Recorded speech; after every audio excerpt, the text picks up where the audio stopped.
परिच्छेद बताती हूँ। मतलब उदाहरण के तौर पर कि सूरज 7वीं कक्षा में पढ़ता है। सूरज पढ़ाई में बहुत तेज है। सूरज सभी मित्रों से प्रसन्न रहता है या घुल मिल के या खुश रहता है। सूरज सभी मित्रों के साथ खुश रहता है। सूरज कभी भी स्वयं पर घमंड नहीं करता है। सूरज अपने माता पिता का आदर करता है। यहाँ पर मैंने क्या किया, बार बार सूरज सूरज सूरज लिख दिया ना। सूरज क्या है, संज्ञा है। किसी भी व्यक्ति का नाम क्या है, सूरज है। उदाहरण के तौर पर मैंने ये आपको बताया। उसी प्रकार आप एक आध व्यक्ति का दूसरे बच्चे का नाम ले सकते हैं। मन्नत, मन्नत अपने परिवार के साथ खुश रहता है। मन्नत घूमने गया है। मन्नत खेल रहा है। तो बार बार ये मन्नत मन्नत मन्नत ऐसा एक आध आपको पैराग्राफ दिया जाए तो आप कहेंगे मैं कितनी बार ये मन्नत मन्नत मन्नत लिखूं, कितनी बार मैं सूरज सूरज सूरज लिखूं। तो बच्चों, संज्ञा के स्थान पर आने वाले शब्दों को सर्वनाम कहा जाता है। मतलब अगर सूरज की जगह पर मैंने यहाँ पे ये बताया होता कि पहले मैंने ये बताया होता परिच्छेद में कि सूरज जो है ना वो 5वीं कक्षा में पढ़ता है, वो 3री कक्षा में पढ़ता है। इसके बाद मैंने बताया होता कि वह पढ़ाई में बहुत तेज है। उसके सभी मित्र उससे बहुत प्रसन्न हैं। वह कभी भी स्वयं पर घमंड नहीं करता है और वह अपने माता पिता से बहुत प्यार करता है और माता पिता को बहुत आदर करता है या माता पिता का बहुत आदर करता है। यहाँ पे मैंने संज्ञा के स्थान पर मतलब सूरज की जगह पे क्या क्या इस्तेमाल किया, वह इस्तेमाल किया, उसके इस्तेमाल किया, स्वयं इस्तेमाल किया, अपने इस्तेमाल किया।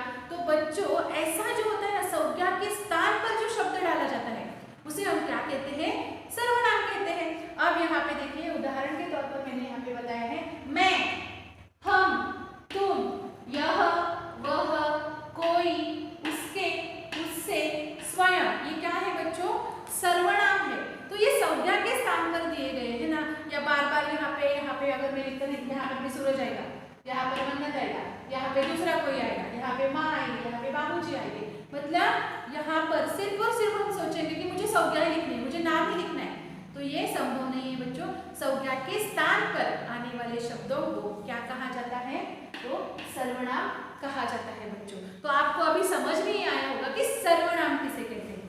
आप दिमाग में इतना ही रखिए, संज्ञा के स्थान पर आने वाले शब्द कहते हैं, कौन क्या कहते हैं, उन्हें सर्वनाम कहते हैं। उदाहरण के तौर पर यहाँ पे मैंने बताया, देखिए अगर आपको ऐसे वाक्य दिए जा रहे हैं, इन वाक्यों में से जो सर्वनाम शब्द है उन्हें आप अंडरलाइन कीजिए या रेखांकित कीजिए। ऐसा सवाल आपसे पूछा जाए तो आप बच्चों किसे रेखांकित कीजिए करके। यहाँ पे हमारा क्या है, पहला उदाहरण, मैं कल बंबई जाऊंगा। मैं कल बंबई जाऊंगा। तो संज्ञा के स्थान पर कौन सा शब्द आया है, इसमें से कौन सा है, देखिए कोई तो होगा ना, तो मैं है ना। तो मैं ये जो है वो क्या है बच्चों, सर्वनाम है। ये संज्ञा के स्थान पर आई हुई है ना, तो इसे क्या कहते हैं, सर्वनाम कहते हैं। हमारा दूसरा उदाहरण है बच्चों, हम घूमने जा रहे हैं। हम घूमने जा रहे हैं। इसमें से अब आप देखिए कि संज्ञा के स्थान, इसमें से आपको सर्वनाम कौन सा दिखाई दे रहा है, तो हम दिखाई दे रहा है।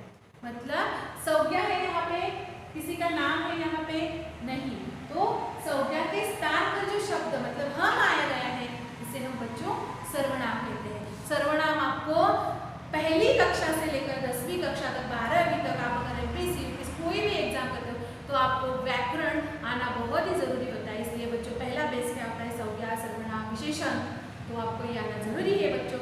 इसलिए मैंने पहले ही बताया, संज्ञा के स्थान पर आने वाले शब्द मतलब सर्वनाम। तो इस सर्वनाम, ये देखिए अभी आपका तीसरा उदाहरण है, तुम कहीं जा रहे हो या तुम कहीं जा रहे हो, तुम कहीं जा रहे हो, ऐसा है। तो यहाँ पे देखिए सर्वनाम कौन सा है, ये कहीं होगा ना, कहीं है सर्वनाम नहीं। संज्ञा के स्थान पर आने वाला शब्द यहाँ पे कौन सा है, तुम है ना। तो सर्वनाम क्या होता है, इसके बारे में आपको ये जानकारी मैंने दी गई है बच्चों। इस सर्वनाम के भेद होते हैं, लेकिन आपको अभी पांचवी कक्षा के बाद आपको क्या है, इसके भेद होते हैं, या 5वीं कक्षा में आपको इसके भेद है। पहले तो आपको क्या मालूम होना चाहिए बच्चों, सर्वनाम किसे कहते हैं। अभी आपको एक और उदाहरण बताती हूँ। यह कविता मैंने लिखी है। अब इसमें से यह यह कविता, मतलब जो कुछ भी पाठ्य पुस्तक में कविता होती है ये मैंने लिखी है, तो यहाँ पर सर्वनाम देखिए यह है, ठीक है। तो यह, वह, ये, वे, उसका, ये जो होते हैं कौन, जो, सो आदि से अगर शब्द आ जाए ना तो इन्हें क्या कहा जाता है, सर्वनाम कहा जाता है। तू घर से देर क्यों पहुंचा, तो तू या तुम, आप, तुमसे कुछ काम है, तुम कहीं नहीं जा रहे हो ना, तो इसमें भी क्या आ गया, तुम आ गया। इसके बाद है बड़ों का आदर करना हमारा कर्तव्य होता है। हमारा, तुम्हारा, आपका, आपसे, तुमसे, ये जो शब्द अगर संज्ञा के स्थान पर आ जाए तो इन्हें हम क्या कहते हैं बच्चों, सर्वनाम कहते हैं। बहुत ही आसान है ना सर्वनाम, आपको तो समझ नहीं आया होगा। तो आपको बच्चों आज क्या करना है, जो कुछ भी मैंने यहाँ पे डेफिनेशन दी है और इसके बाद उदाहरण दिए हैं, आप खुद भी ऐसे 5 उदाहरण या 10 उदाहरण, ज्यादातर लिखने का प्रयास कीजिए। 10 उदाहरण अपने अपने नोटबुक में अच्छे अच्छे हस्ताक्षर में बच्चों लिख लीजिए। यही आपका आज का क्या है, होमवर्क है।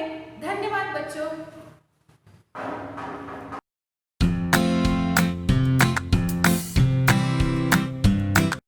मेरा नाम है संगीता टीचर और इसके पहले वीडियो में मैंने आपको सर्वनाम और सर्वनाम के बारे में आपको जानकारी दी है बच्चों।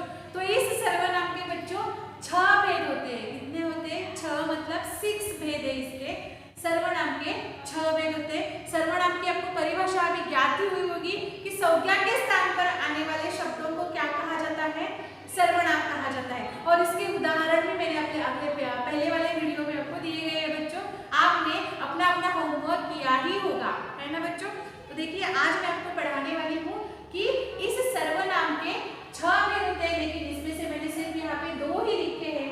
आपको इकट्ठा करके अगर मैं 6 भेद सिखाऊंगी कि आपके सिर के ऊपर से चले जाएंगे, आप इस कान से सुनेंगे और इस कान से छोड़ देंगे। इसलिए मैं आपको थोड़ा थोड़ा करके पढ़ाती हूँ। इसके 2 या 3 भेद मैं आपको हर रोज बताती जाऊंगी बच्चों। तो इसके 6 भेद है, सिर्फ ओरली बताती हूँ आपको।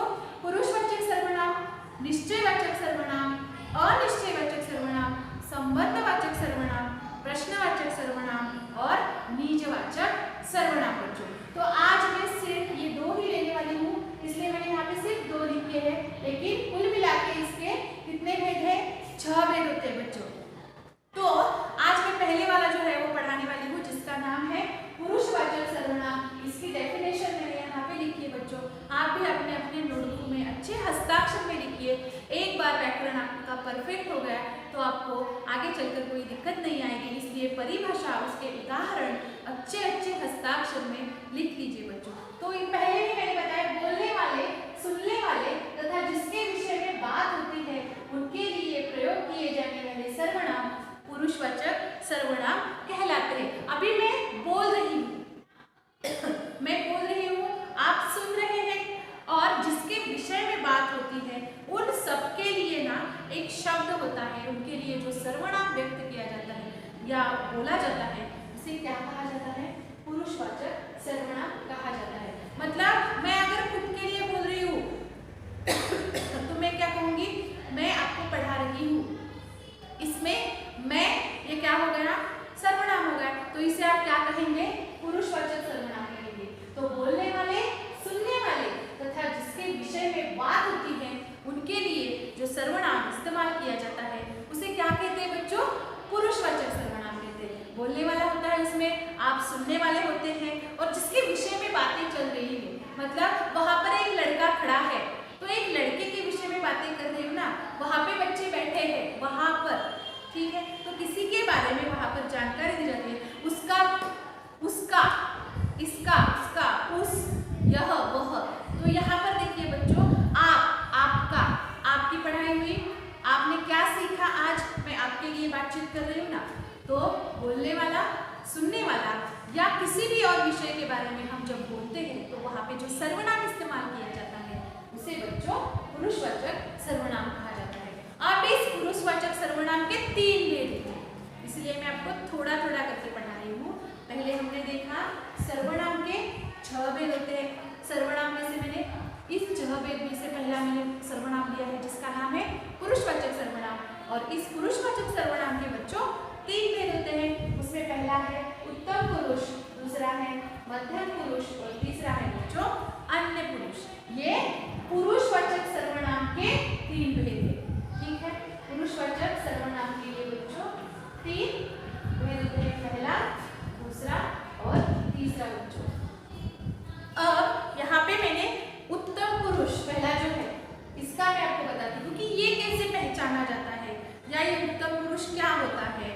देखिए बच्चों, इस सर्वनाम का प्रयोग वक्ता अथवा लेखक अपने खुद के लिए करता है, इसलिए मैंने यहाँ पे नीचे लिखा है अपने खुद के लिए हम यहाँ पे बोलते हैं। बोलते समय हम खुद के लिए बोलते हैं। फॉर एग्जाम्पल के लिए, उदाहरण के तौर पर मैंने यहाँ पे लिखा है मैं, मैंने, हम, हमारा। ये मैं खुद के लिए बोल रही हूँ ना। या मैं कल बम्बई जाऊंगा, मैंने स्वयं के लिए बताया, अपने आप के लिए बताया ना, खुद के लिए बताया। यह कविता मैंने लिखी है, तो किसने लिखी है? मैंने, तो मेरे लिए बोल रही हूँ मैं ना। हमसे, इसके बाद मुझे हमारी घड़ी चाहिए, किसे चाहिए? मेरे, मुझे खुद को चाहिए ना, इसलिए यहाँ पे हम खुद के लिए यहाँ पे बोलते हैं। किसके लिए बोलते हैं? खुद के लिए। अगर एक आध वाक्य आ जाए इसमें मैं, हमारा, मैं, मैंने, खुद, ऐसा अगर आ जाए तो आप ये किस सर्वनाम में लिखेंगे? उत्तम पुरुष सर्वनाम में पहचानेंगे। आपको थोड़ी बहुत तो समझ में आ ही गया होगा ना, या ऐसे सिर से ऊपर जा रहा है? नहीं ना। तो देखिए बच्चों, खुद के लिए हम जो बोलते हैं ना, मेरे बाबूजी कल गांव गए थे, ठीक है, मेरी माताजी रसोई में खाना बना रही है, मैं, मेरी, मेरे पिताजी हमें घूमने लेकर जा रहे हैं, ठीक है, मुझे तुम्हारी घड़ी बहुत अच्छी लगी, मैंने उसे धोखा नहीं दिया। मतलब मैं खुद के लिए बोल रही हूँ ना, ये सब कुछ बोल रही हूँ मेरे खुद के लिए है, अपने आप के लिए है। तो अपने लिए जब हम बोलते हैं तो हम उसे क्या कहते हैं? उत्तम पुरुष कहते हैं। उत्तम किसी लड़के का नाम नहीं है, ये क्या है? पुरुषवाचक सर्वनाम का पहला भेद है, पहला प्रकार है, जिसका नाम है उत्तम पुरुष। समझ में आया? खुद के लिए आप जब बोलते हैं, स्वयं के लिए जब बोलते हैं, तब हम उसे क्या कहते हैं? उत्तम पुरुष कहते हैं। हमारा दूसरा है बच्चों मध्यम पुरुष। मध्यम पुरुष मतलब हम जब बोलते समय ना, इस सर्वनाम का प्रयोग हम सुनने वाले श्रोता के लिए, जैसे मैं अभी पढ़ा रही हूँ और आप सभी सुन रहे हैं, तो अन्य लोगों के लिए होता है ना, जैसे सुनने वाले लोगों के लिए मैं पढ़ा रही हूँ और आप सुनने का काम कर रहे हैं, तो अन्य लोगों के लिए क्या सुनता है? जो व्यक्ति वहाँ पे सुनने का काम करता है, जो श्रोता होता है वो वहाँ पे सुनने का काम करता है, उसे हम क्या कहते हैं? मध्यम पुरुष कहते हैं। पहले वाला खुद के लिए, उत्तम पुरुष खुद के लिए, और जो मध्यम पुरुष कहा गया है वो श्रोता, सुनने वाला जो होता है ना, उसके लिए। मतलब वहाँ फॉर एग्जाम्पल के लिए यहाँ पे बताती हूँ, तुम कहीं नहीं जा रहे हो, तुम्हारे पिताजी क्या काम करते हैं? तुम, तुम्हारे, ठीक है, तुम, तुम्हारे, मतलब जो सुनने वाला होता है ना, जो श्रोता, मुझसे अगर आप दोनों बातचीत कर रहे हैं, उदाहरण के तौर पर मैं और कोई दूसरा लड़का हो या कोई मेरी सहेली हो, तो मैं उससे क्या पूछूंगी? तुम क्या कर रही हो? तुम्हारे लिए कुछ खाना बनाऊं क्या? तो मैं अन्य व्यक्ति के लिए, जो दूसरा मैं जो बोल रही हूँ वो सुन रहा है ना, तो सुनने वाले व्यक्ति के लिए ये जो मध्यम पुरुष सर्वनाम है वो इस्तेमाल किया जाता है। तुम्हारे पिताजी क्या काम करते हैं? तुम्हारी आवाज़ बहुत अच्छी है, तुम बहुत अच्छी गाती हो।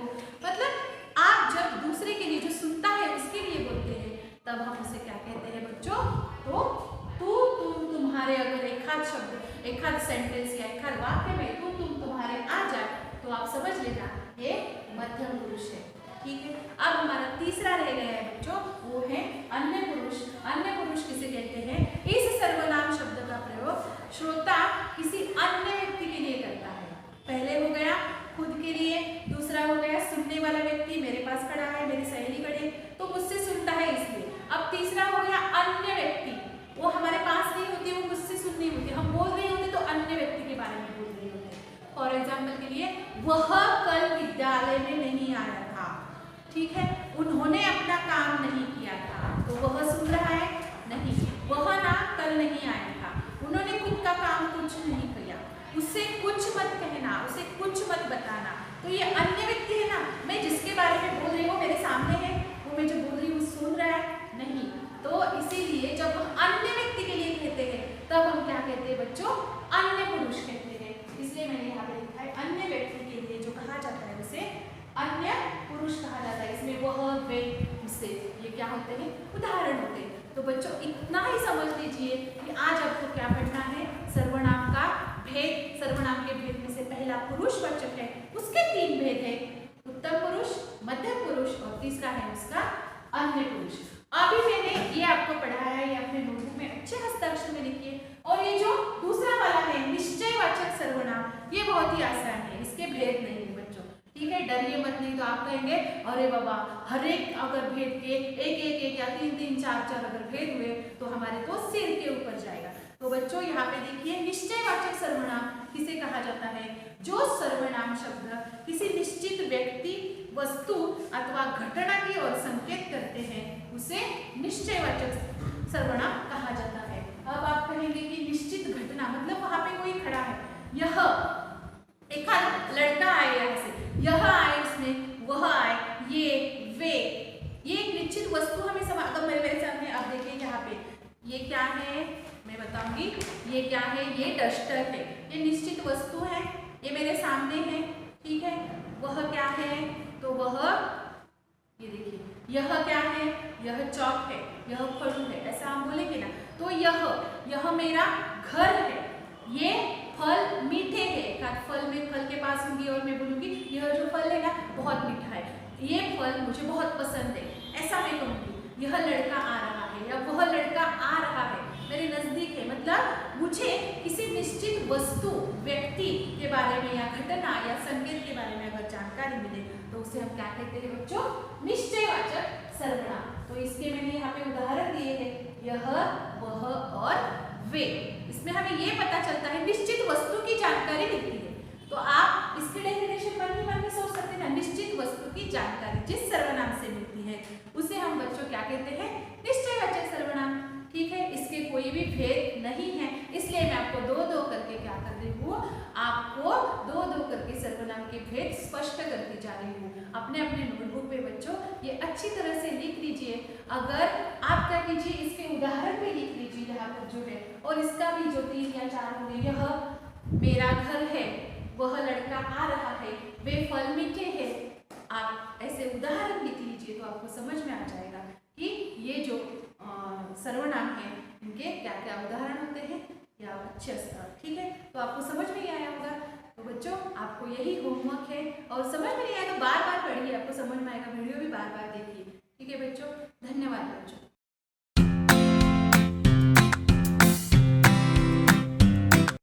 मेरा नाम है संगीता टीचर और मैं आपको व्याकरण में सर्वनाम पढ़ा रही थी बच्चों। तो सर्वनाम मतलब अंग्रेजी में हम उसे कहते हैं प्रोनाउन। इस सर्वनाम के मैंने 6 भेद आपको ओरली बताए थे, आज मैंने यहाँ पे बच्चों लिख कर लिए हैं। आप भी अपने अपने नोटबुक में ये क्या है, सर्वनाम के 6 भेद है। इसमें से पहला पुरुषवाचक, दूसरा निश्चयवाचक, तीसरा अनिश्चयवाचक, चौथा संबंधवाचक, 5वां है प्रश्नवाचक और छठा है निजवाचक बच्चों। तो मैंने ये बहुत सारे क्या है, 6 क्या है इसके सर्वनाम के भेद है बच्चों, इसलिए मैंने आपको दो क्या किए हैं, पढ़ाए हैं। पहले वीडियो में आप देखेंगे कि मैंने आपको पुरुषवाचक सर्वनाम और निश्चयवाचक सर्वनाम किसे कहते हैं ये मैंने आपको स्पष्ट कर दिया था, और आपको कहा था कि आपको नोटबुक में क्या करना है बच्चों, इसके उदाहरण लिखने हैं, और जो कुछ भी मैं यहाँ पे ब्लैक बोर्ड पे लिखती हूँ वो आपको बच्चों क्या करना है, अपने अपने नोटबुक में अच्छे हस्ताक्षर में लिखिए बच्चों। सिर्फ यहाँ से सुनिए और यहाँ से मत छोड़िए, इस कान से सुनिए और इस कान से मत छोड़िए। आपको व्याकरण जो है 10वीं 12वीं कहीं पर भी आप जाएंगे तो व्याकरण आपको हमेशा अच्छी तरह से आना बहुत ही जरूरी होता है।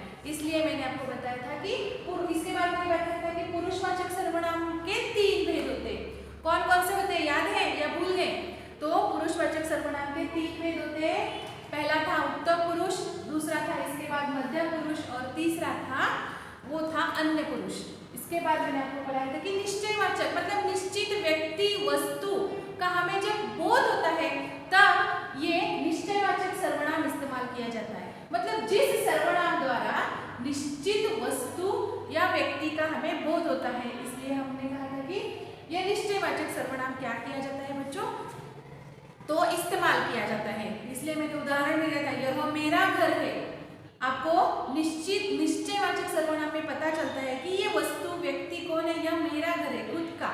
ये फल मीठे हैं, ये जो फल है वो मीठे हैं, ऐसा मैंने आपको उदाहरण के तौर पर बताया था। और आज मैं आपको ये 2 है अनिश्चयवाचक सर्वनाम और संबंधवाचक सर्वनाम किसे कहते हैं, ये आज मैं आपको पढ़ाने वाली हूँ। छोटा छोटा वीडियो करके थोड़ा ही आपको एक्सप्लेन करूँगी बच्चों, क्योंकि अगर मैं एक दिन में पूरे 6 भेद आपको पढ़ाऊंगी तो आपको कुछ समझ में नहीं आएगा। इसलिए पहले वीडियो में हमने ये 2 देखे, आज हम ये दो देखने वाले हैं बच्चों। तो देखिए, आप पहले ही मैंने बताया था निश्चयवाचक सर्वनाम में किसी व्यक्ति वस्तु का क्या होता है, हमें बोध होता है कि असल में ये वस्तु क्या है। जो सर्वनाम है वो किसके लिए इस्तेमाल किया जाता है। ये फल मीठे है तो वहाँ पे फल होता है आगे, तो आपको समझ में आता है वस्तु क्या है, इसीलिए इसे निश्चयवाचक सर्वनाम कहते हैं। और अनिश्चयवाचक सर्वनाम की परिभाषा या डेफिनेशन क्या है बच्चों, जिन सर्वनाम शब्दों से किसी निश्चित व्यक्ति अथवा वस्तु का बोध न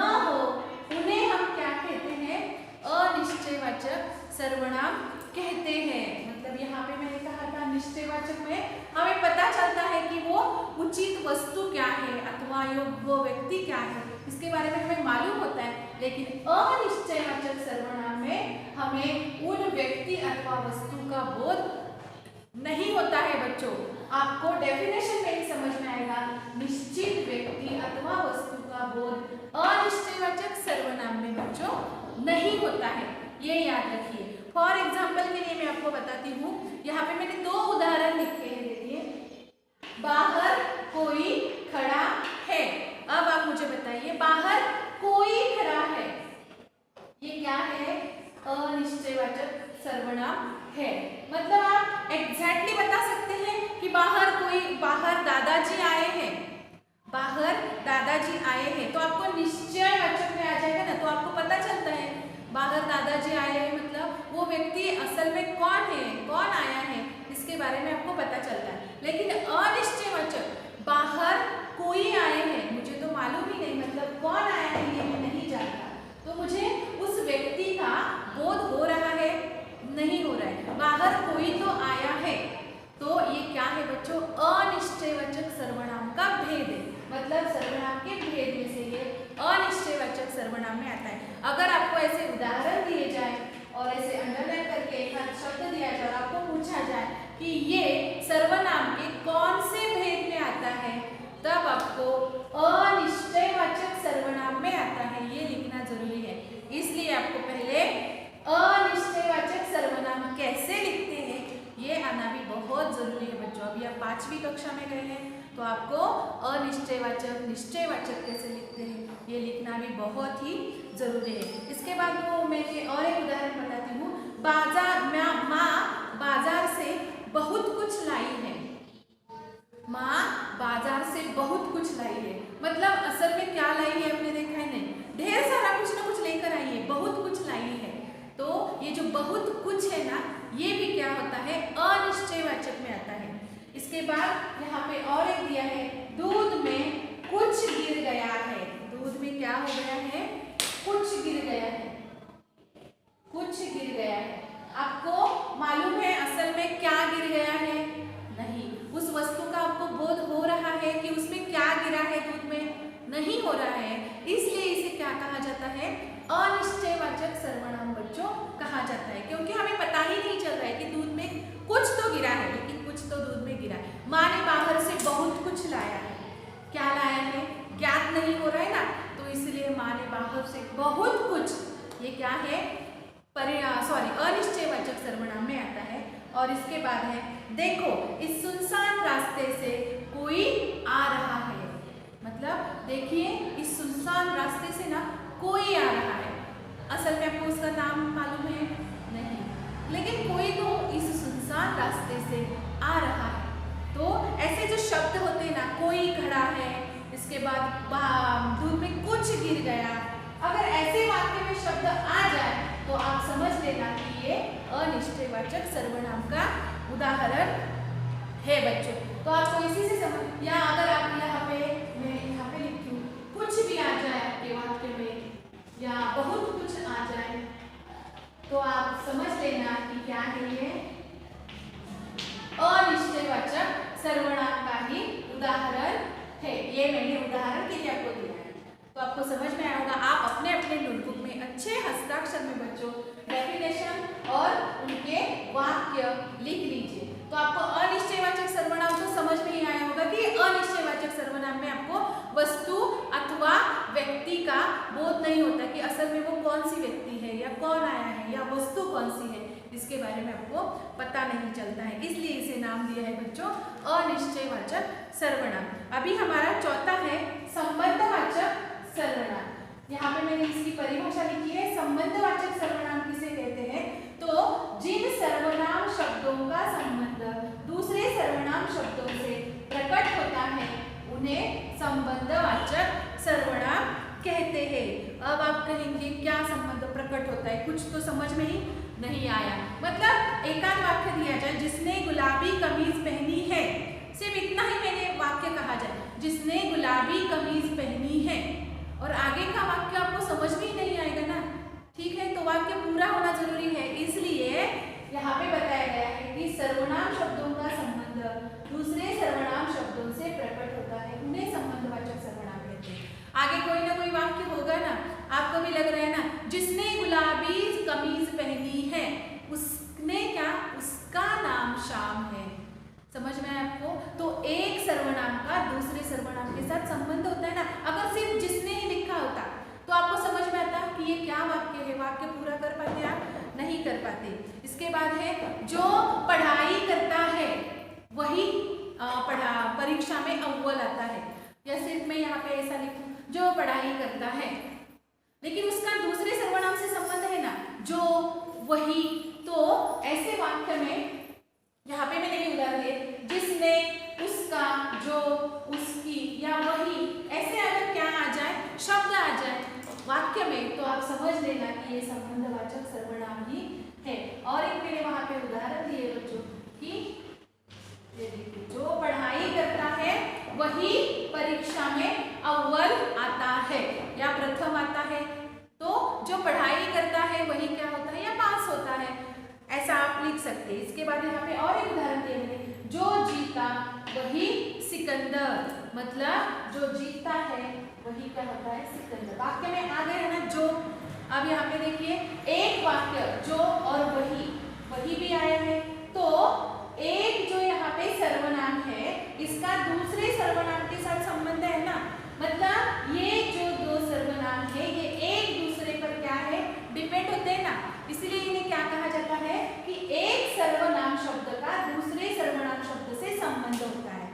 मतलब जो, वही, या जो, तो, जिसकी, उसकी। इसके बाद देखिए, जिसकी लाठी, उसकी भैंस। अब यहाँ पे है जिसकी, यहाँ पे सिर्फ मैं ऐसे ही लिखती, जिसकी लाठी, आगे कुछ ही नहीं, तो आपको समझ में आता। तो एक सर्वनाम शब्द का संबंध जो होता है वो दूसरे सर्वनाम शब्दों के साथ जुड़ा होता है, उसे क्या कहा जाता है, तो संबंधवाचक सर्वनाम बच्चों कहा जाता है। ठीक है, तो आपको समझ नहीं आया होगा, जिसकी, उसकी। अगर वाक्य में ऐसे शब्द आ जाए, जिसकी, उसकी, जो, वही, आप सिर्फ इतना ही देखिए कि संबंधवाचक सर्वनाम में कौन कौन से शब्द आने चाहिए, जो, वही, जिसकी, उसकी, ऐसे अगर शब्द आ जाए तो आप सोच लेना कि क्या है, ये संबंधवाचक सर्वनाम है। इसके बाद आप सोच लेना कि निश्चयवाचक, अभी मैंने पढ़ाया था अनिश्चयवाचक सर्वनाम किसे हम देखेंगे। तो अनिश्चयवाचक इसे कहते हैं कि बाहर कोई खड़ा है, बहुत कुछ माल आई है, तो बहुत कुछ, मतलब कुछ, बहुत कुछ, कोई, ऐसे अगर शब्द वाक्य में आ जाए तो आप समझ लेना कि ये क्या है, अनिश्चयवाचक सर्वनाम है।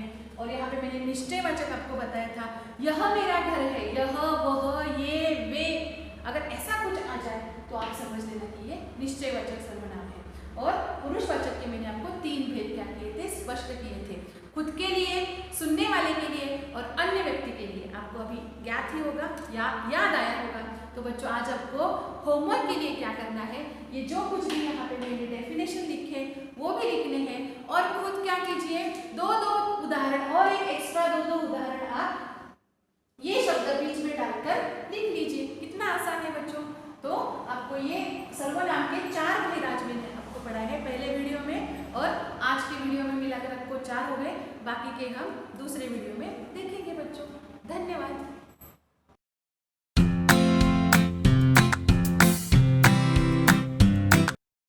नमस्ते बच्चों, मेरा नाम है संगीता टीचर। हमने अपने पहले वीडियो में भी देखा है बच्चों कि सर्वनाम के भेद कितने होते हैं और कौन कौन से होते हैं। अभी सिर्फ 2 ही रह गए, क्योंकि आप भी देख देख के थक गए होंगे, अरे बाबा कितने हैं कितने हैं। मैंने भी आपको 6 कुल मिला के कितने हैं सर्वनाम के भेद, 6 होते हैं, इसमें से 4 हमारे हो चुके हैं। अब हमारे सिर्फ 2 बाकी हैं, तो 2 में से देखिए 5वां हमारा है सर्वनाम, जिसका नाम है बच्चों प्रश्नवाचक सर्वनाम। अभी आपको प्रश्नवाचक सर्वनाम कहते ही आपके समझ में आया होगा कि इसमें क्या होता है, प्रश्न पूछे जाते होंगे ना, क्वेश्चन मार्क होता है या प्रश्न पूछे जाते हैं, तो इन्हें क्या कहा जाता है बच्चों, प्रश्नवाचक सर्वनाम कहा जाता है। देखिए यहाँ पे इसकी डेफिनेशन या परिभाषा क्या होती है, तो जिन सर्वनाम शब्दों का प्रयोग प्रश्न पूछने के लिए किया जाता है उन्हें क्या कहते हैं, प्रश्नवाचक सर्वनाम कहा जाता है।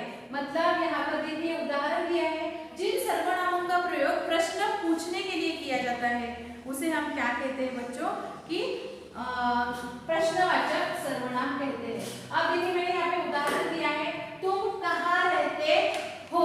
अब यहाँ पे ये जो कहाँ शब्द है ये क्या है बच्चों, सर्वनाम है, लेकिन ये कौन सा सर्वनाम है, इससे प्रश्न पूछा जाता है, तुम कहाँ रहते हो, तुम, ये कहाँ जो सर्वनाम है वो प्रश्न पूछने के लिए इस्तेमाल किया जाता है, इसलिए ये जो कहाँ है वो क्या है बच्चों, प्रश्नवाचक सर्वनाम होता है। इसके बाद मैंने दूसरा दिया है, वहाँ कौन खड़ा है।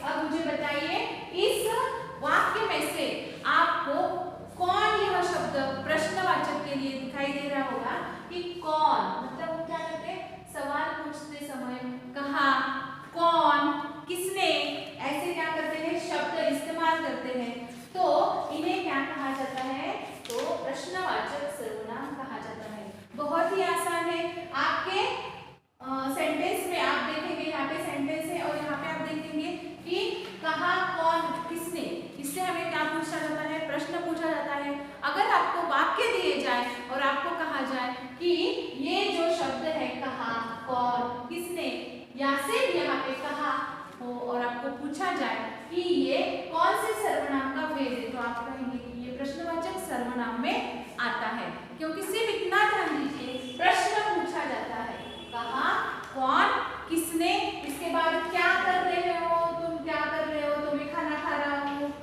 क्या कर रहे हो, ये भी प्रश्न पूछने के लिए इस्तेमाल किया जाता है ना सर्वनाम, तुम क्या कर रहे हो, तो ये भी प्रश्न पूछते समय हम इस सर्वनाम का प्रयोग करते हैं। तो बच्चों अपने अपने नोटबुक में अच्छे हस्ताक्षर में जो कुछ भी डेफिनेशन लिखी है, उदाहरण लिखे हैं, लिख लीजिए, क्योंकि ये बहुत ही महत्वपूर्ण है। सिर्फ इतना ध्यान दीजिए, कहाँ आ जाए, कौन आ जाए, किसने आ जाए, या क्या कर रहे हो, ऐसे अगर सर्वनाम शब्द वाक्य में आ जाए तो समझ लेना कि ये कौन सा सर्वनाम है, तो ये प्रश्नवाचक सर्वनाम होता है बच्चों।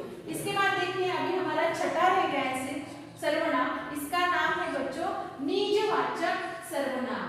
ठीक है, निजवाचक, ठीक है, लिखते समय अच्छी तरह से लिखिए, निजवाचक।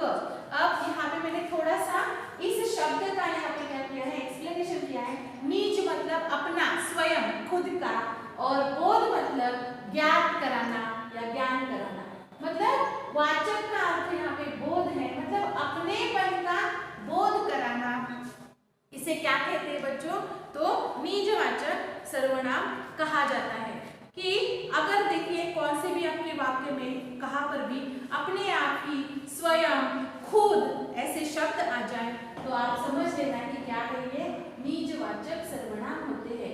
उदाहरण मैंने यहाँ पे दिया है बच्चों, यहाँ का पहला उदाहरण है, मैं अपने आप ही खाना खा लूंगी। एक छोटी सी बच्ची होती है, माँ जब उसे खाना परोसती है तो वो क्या कहती है, मैं माँ अपने आप खुद खाना खा लूंगी, ऐसा वो कहती है। तो इसमें क्या हुआ, अपनेपन का ज्ञान हुआ ना, अपनेपन का बोध हुआ ना, क्योंकि वो लड़की जो है वो खुद खाना खाना चाहती है, मतलब अपनेपन का बोध निजवाचक सर्वनामों में होता है।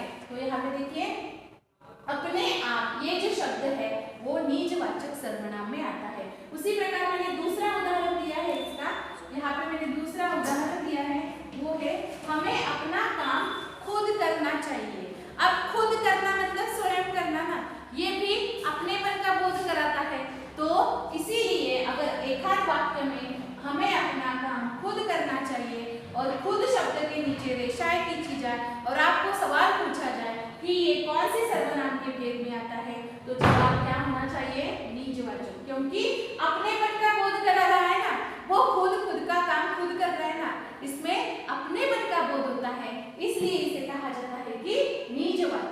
सर्वनाम। और एक तीसरा मैंने यहाँ पे उदाहरण दिया है बच्चों, जिसका नाम है मैं स्वयं काम करूंगा या मैं खुद स्वयं काम करूंगी। ठीक है, मैं खुद स्वयं, स्वयं मतलब स्वतः या खुद या अपना, मतलब वो खुद का काम खुद करना चाहता है। तो यहाँ पर भी बच्चों क्या आ जाएगा, ये जो स्वयं शब्द है वो निजवाचक सर्वनामों में आता है। तो आपको इतने उदाहरण देने के बाद समझ में आया होगा कि क्या होता है, ये जो सर्वनाम होते हैं ये सर्वनाम कौन कौन से हैं और इनके भेद बच्चों कौन कौन से होते हैं। मतलब आपको इतना तो समझ नहीं आया होगा कि सर्वनाम के भेद और उनके उदाहरण आपको थोड़े बहुत क्यों न हो, लेकिन आपके थोड़े बहुत दिमाग में तो आए ही होंगे। और एक आपको बताती हूँ कि अगर हमें प्रश्नवाचक में कौन से भी कौन हो, किसके लिए हो, किसने खाना परोसा, ऐसा अगर उदाहरण दिया जाए, ढेर सारे उदाहरण हैं, आप भी खुद ऐसे उदाहरण बना सकते हैं। यहाँ पे सिर्फ कहा डाला है, ठीक है, तो आप कोई भी मित्र से पूछ सकते हैं कि या फॉर एग्जाम्पल सूरज कहाँ रहता है, आसमान में रहता है, कहाँ, हो गया ना, मेरा और एक उदाहरण बन गया, वहाँ कौन खड़ा है। तो यहाँ पर भी आप कौन डाल के क्या कर सकते हैं, अपने अपने ढेर सारे उदाहरण लिख सकते हैं। सिर्फ प्रश्नवाचक मतलब प्रश्न पूछना, इतना ध्यान दीजिए। और निजवाचक सर्वनाम में क्या होता है, स्वयं के बारे में अपने आप का बोध कराता है, उसे क्या कहते हैं, निजवाचक सर्वनाम कहते हैं। सिर्फ अब शॉर्टकट यहाँ पे मैंने डेफिनेशन दी है कि अपनेपन का बोध कराना, मतलब क्या, तो निजवाचक सर्वनाम होता है बच्चों। और इसके पीछे के जो संबंधवाचक थे, इसमें संबंध प्रस्तुत किया जाता है, जो, सो, जिसका, उसका। सिर्फ ऐसे उदाहरण ध्यान में दीजिए।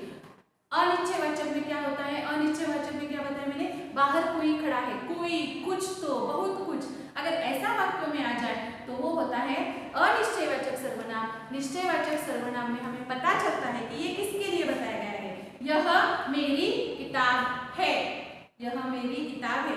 तो यह, ये जो शब्द होगा ये क्या होता है, निश्चयवाचक होता है। फल मैंने बताया था, ये फल मीठा है, तो ये क्या होता है, निश्चयवाचक भी होता है। और हमारा पहला बन चुका था जिसका नाम था उत्तम पुरुष, इसमें पुरुषवाचक, मध्यम पुरुष, इसमें पहला होता उत्तर पुरुषवाचक, दूसरा था मध्यम पुरुषवाचक और हमारा तीसरा था अन्य पुरुषवाचक। तो बच्चों आपको सर्वनाम, ये क्या हो गया, मालूम ही होगा। सर्वनाम के बारे में मैंने आपको उसके भेद भी बता दिए हैं। आपको क्या करना है, तो अपने नोटबुक में अच्छे अच्छे हस्ताक्षर में पहले तो ये लिखिए और एक 10 क्या कीजिए, खुद क्या कीजिए, उदाहरण लिखिए।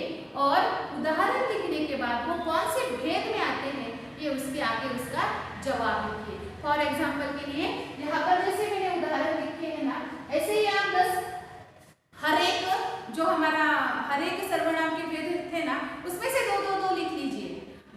जो मैंने यहाँ पे ब्लैक बोर्ड पे लिख कर दिए हैं, ये खुद लिखिए, 10 इकट्ठा कीजिए और उसमें क्या कीजिए, ये कौन से सर्वनाम का भेद है, ये कौन से सर्वनाम का भेद है। अगर आप ऐसा कर लेंगे होमवर्क के लिए, तो आपको कभी भी सवाल पूछा जाए कि ये सर्वनाम का कौन सा भेद है, तो आप इसका जवाब बच्चों झट से दे देंगे। धन्यवाद।